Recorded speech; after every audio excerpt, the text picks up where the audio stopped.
Welcome back to my channel আরজুস কিচেনে সবাইকে স্বাগত জানাচ্ছি। আসসালামু আলাইকুম এভরিওয়ান, সবাই কেমন আছেন? আশা করি ভালো আছেন, আমিও ভালো আছি আল্লাহর রহমতে।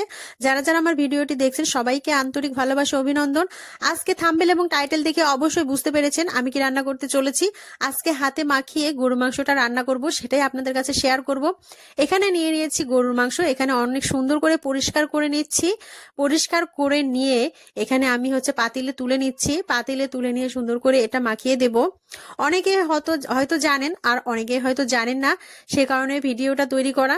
আসলে যারা নতুন অদক্ষ আছেন, রান্নার কাজে খুবই কাঁচা, তাদের জন্য এই ভিডিওটা মূলত। এবং যারা পুরাতন বন্ধুরা আছেন সবাই একটু ভালোভাবে ওয়াচ করে, ফুল ওয়াচ করে একটু সুন্দর একটা কমেন্ট রেখে যাবেন। অবশ্যই আমার ভিডিওটি লাইক দিয়ে স্টার্ট করতে ভুলে যাবেন না ভিউয়ার্স। এখানে এই যে রেগুলার মশলাগুলো আমি দিয়ে দিলাম। রেগুলার মশলা দিয়ে সুন্দর করে আমি মাখিয়ে নিচ্ছি, যেগুলো আমরা রেগুলার মশলা প্রতিদিনই দিয়ে থাকি। আদা রসুন দিলাম, তারপরে দারুচিনি, এলাচ, আর দুটো শুকনো লঙ্কা দিয়েছি, দিয়ে সুন্দর করে মেখে নিচ্ছি। হলুদ গুঁড়াও দিয়েছি, মরিচ গুঁড়াও দিয়েছি, দিয়ে সুন্দর করে মেখে নিচ্ছি। মাখিয়ে নিয়ে সুন্দর করে একটু পানি দিয়ে দিব, সামান্য পরিমাণ পানি দিয়ে দিব।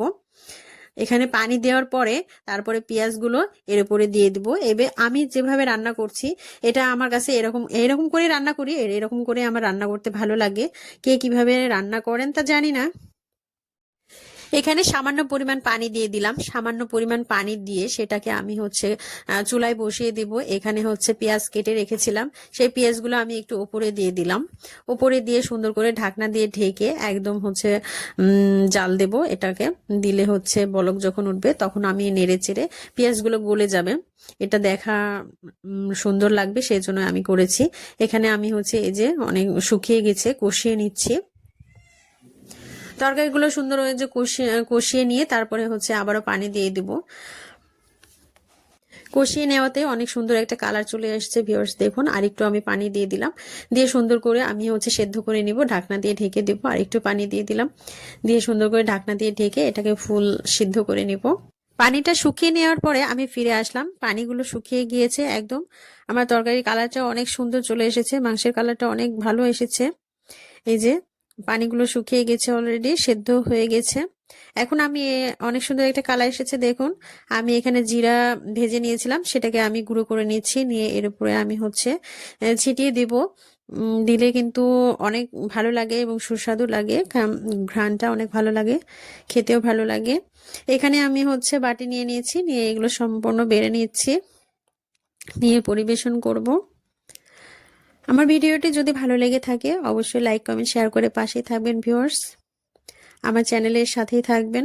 আমার রান্না কমপ্লিট হয়ে গিয়েছে, দেখুন অনেক সুন্দর একটা কালার চলে এসেছে। এখন পরিবেশন করব, এজন্য আমি প্লেটে এখানে ভাত নিয়ে নিয়েছি, তারপরে তরকারিগুলো দিয়ে দিব। আজকে মূলত এটাই রান্না করলাম, সেজন্য আপনাদের সঙ্গে এটাই শেয়ার করলাম। কেমন লাগলো ভিডিওটি অবশ্যই কমেন্ট বক্সে জানাতে ভুলবেন না। পরিবেশন শেষ হয়েছে ভিউয়ার্স। এই যে তরকারিটা অনেক সুন্দর একটা কালার এসেছে, আর অনেক স্বাদ হয়েছিল, অনেক ভালো লেগেছিল। আজকে এই গরুর মাংসটা এভাবে রান্না করলে কিন্তু অনেক ভালো লাগে। আপনারাও মাঝে মধ্যে ট্রাই করবেন, অনেক ভালো লাগে। কিন্তু অনেকেও কিন্তু এরপরে বেরেস্তা দেয়, আমি কিন্তু আজকে বেরেস্তা দিলাম না, এরকমই রেখে দিলাম। এই যে অনেক সুন্দর কালার এসেছে। সবাই ভালো থাকবেন, সুস্থ থাকবেন, আমার চ্যানেলের সাথেই থাকবেন। সবার সুস্বাস্থ্য কামনা করে এখানে বিদায় নিচ্ছি। আল্লাহ হাফেজ।